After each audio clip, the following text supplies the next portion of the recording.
Salve galera, bom dia a todos, tudo bem? Sou o professor Gabriel, esse é o canal Conversa Geográfica. O tema de hoje é a região Sudeste, ocupação e povoamento. Antes de iniciar o vídeo, gostaria de pedir o seu like e a inscrição no canal. O início do povoamento. São Vicente, no litoral do que hoje é o estado de São Paulo, foi o primeiro núcleo de povoamento permanente instalado pelos portugueses no Brasil colônia. Fundado em 1532 por Martim Afonso de Souza, comandante da primeira expedição colonizadora enviada por Portugal, foram introduzidas na região a criação de animais, além da cultura da cana-de-açúcar, a agricultura de subsistência e a produção do próprio açúcar. Em seguida, os portugueses fundaram outros núcleos de povoamento no litoral do que hoje consideramos a região Sudeste. Após ultrapassar a barreira da Serra do Mar, o padre Manuel da Nóbrega, acompanhado por José de Anchieta, ergueu em janeiro de 1554 um barracão para a catequese dos indígenas que recebeu o nome de Colégio de São Paulo, localizado no Planalto de Piratininga, entre os rios Tamanduateí e Anhangabaú, afluentes do rio Tietê. O colégio deu origem à cidade de São Paulo. Da vila de São Paulo para o interior. Durante os séculos XVI e XVII, a vila de São Paulo manteve-se pobre e isolada das áreas mais dinâmicas da economia do Brasil colônia, como o Nordeste açucareiro, que liderava a economia.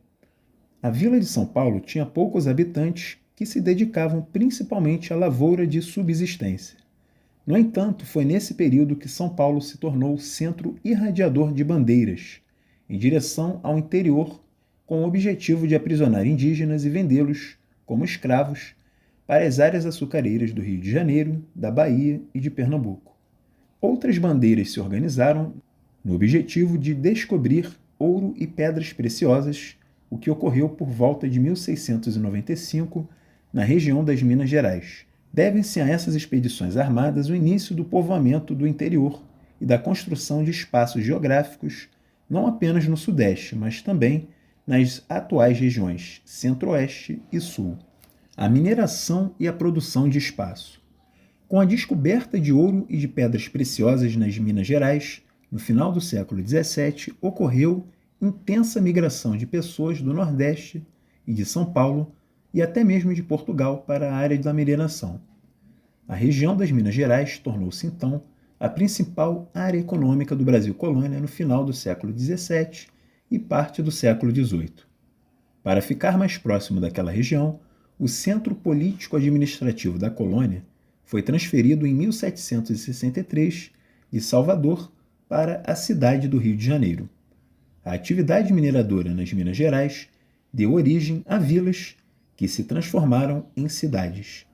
Porém, por volta da segunda metade do século XVIII, teve o início da decadência da mineração em virtude, entre outros fatores, do esgotamento dos aluviões auríferos.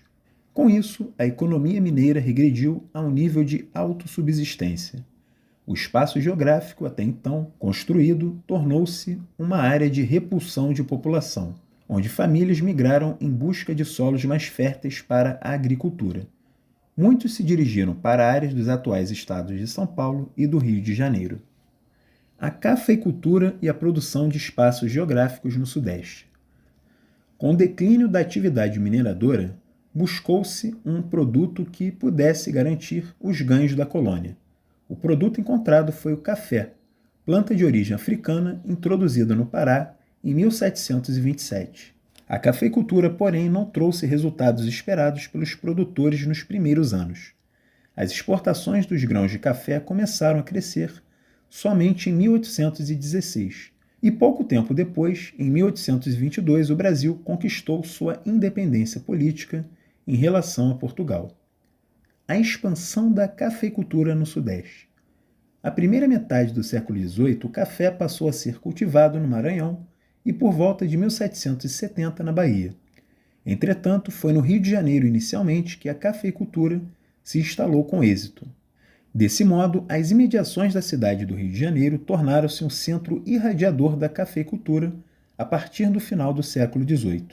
Daí, a cultura do café se expandiu em períodos diferentes para o Vale do Paraíba, para a Zona da Mata Mineira para terras do Espírito Santo, bem como para o Triângulo Mineiro. A expansão da cafeicultura do Rio de Janeiro em direção a São Paulo pelo Vale do Paraíba recuperou a economia do vale, que atingira certo crescimento na fase áurea da mineração das Minas Gerais. Com a cafeicultura se deram, então, a reorganização e a reconstrução do espaço geográfico no Vale do Paraíba. Muitas cidades e vilas, até então decadentes, voltaram a crescer. É o caso de Vassouras e Valença, no Rio de Janeiro, além de Bananal, Areias, Lorena, Guaratinguetá e Taubaté, em São Paulo. Cidades que, como outras da região, continuaram a ser, até 1880, grandes produtoras de café. Por outro lado, o avanço da cafeicultura provocou imensos desmatamentos na Mata Atlântica que cobria o Vale do Paraíba. Assim, a cafeicultura deixou atrás de si destruição ecológica, além de provocar a decadência de muitas cidades, que levou o escritor Monteiro Lobato a chamá-las de cidades mortas. Estas somente se recuperariam por volta de 1940. Quem gostou do vídeo, dê um like, inscreva-se no canal. Por hoje ficamos por aqui. Um grande abraço a todos e até a próxima.